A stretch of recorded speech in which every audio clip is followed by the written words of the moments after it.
টানা ও ভারী বর্ষণে দ্বিতীয় দিনের মতো ডুবল বন্দরনগরী চট্টগ্রামের নিচু এলাকাগুলো।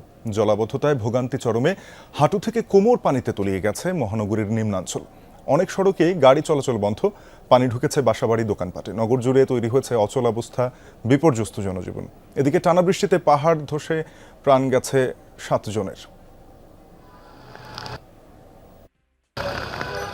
আগের দিনের মতো বুধবারও হাঁটু থেকে কোমর পানির নিচে চট্টগ্রাম মহানগরীর বেশিরভাগ নিচু এলাকা। টানা কয়েকদিনের বিরামহীন বর্ষণের সাথে যুক্ত হয় সাগরের জোয়ার। এতেই তলিয়ে যায় আগ্রাবাদ, কাতালগঞ্জ, মুরাদপুর, বাকুলিয়া, শোলকবহর, হালিশহরের মতো নিম্নাঞ্চল। সড়ক তলিয়ে যাওয়ায় যান চলাচল বন্ধ হয়ে যায় অনেক স্থানে। ভোগান্তিতে পড়েন কর্মস্থলগামী মানুষ। এত পরিমাণ পানি আসলে আগে দেখি নাই, বা 5-7 বছর আগেও এরকম পানি দেখি না। এখন 5 টাকা ভাড়াগুলা 20 টাকা নিচ্ছে, তো কি করবো, আমাদের তো সমস্যা। এক কোমর পানি দিয়ে আসছি আমি, ওই যে বাংলাদেশ বেতার কেন্দ্র ওখান থেকে হাঁটি আসতেছি। পানির লেগে কোনো গাড়ি চালাতে পারছি না। এখন কোম্পানিরও 10 টাকা ইনকাম কম নেয় না। আমরা তো পানি দেখতেছি, হরানি তো ভোগান্তিতে আমরাই হচ্ছি, তাই না? এত কষ্ট করে ভাই জবে যাওয়া যায় বলেন? জনগণ যদি সচেতন হয় তাহলে নালা নর্দমায় যে আবর্জনাগুলো আমরা ফেলাচ্ছি সেটার কারণে হচ্ছে আমরা দায়ী।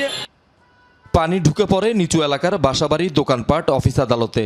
অব্যাহত ভারী বর্ষণ আর দুদিন ধরে জলাবদ্ধতায় অনেকটা বিপর্যস্ত চট্টগ্রামের জনজীবন। চট্টগ্রাম শিক্ষা বোর্ডের অধীন সব জেলায় এসএসসি পরীক্ষা এবং চট্টগ্রাম বিশ্ববিদ্যালয়ের সব ক্লাস পরীক্ষাও স্থগিত করা হয়েছে।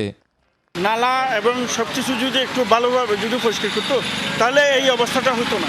আমরা তো শুনছি অনেক টাকার কাজ চলতেছে, কিন্তু কতটুক চলতেছে এটা তো আমরা দেখতেছি না। 20 টাকার গাড়ি ভাড়া বলতেছে এখন 60 টাকা, 60 টাকার গাড়ি ভাড়া বলতেছে 120 টাকা। হয়তো উনি যেখানে আছে সেখানে পানি নেই, আমরা যেখানে আছি ওইখানে তো পানি থাকতেছে। এগুলো আপনারা দেখতেছেন, জনগণে দেখতেছে। বর্ষার দিকে ব্যাক করছিলাম, এখনো দেখি পানি করোনায়, বরং দেখলাম পানি আরো বাড়ছে।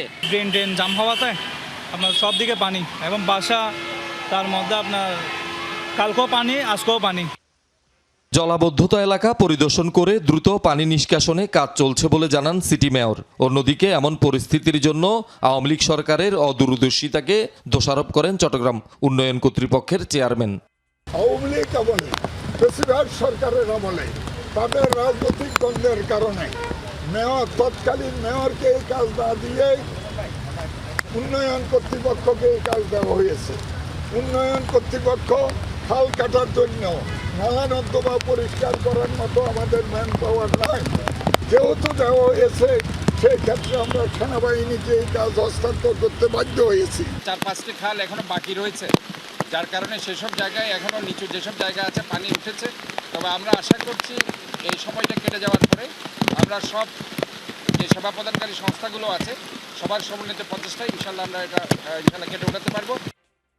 এদিকে প্রবল বর্ষণের মধ্যেই জঙ্গল সলিমপুরে ঘর ধসে পড়ে 10 বছরের এক শিশু এবং নগরীর মেয়র গলিতে পাহাড় ধসে 12 বছরের এক শিশুর মৃত্যু হয়েছে। ধসি পড়ার কারণে মাটি চাপ খায় দেওয়াল ভাঙি চাপ দিয়ে পাটা ভেঙে, দেওয়াল ভেঙে ঘরের ভিতর ঢুকার পর এখানে ফায়ার সার্ভিসকে 399-এ কল দিয়ে আনা হয়েছিল। প্লাবিত হয়েছে চট্টগ্রামের 15 উপজেলার বিস্তীর্ণ অঞ্চলও। তলিয়ে গেছে ফসলি জমি, সড়ক। শহীদুল সুমন, যমুনা নিউজ, চট্টগ্রাম।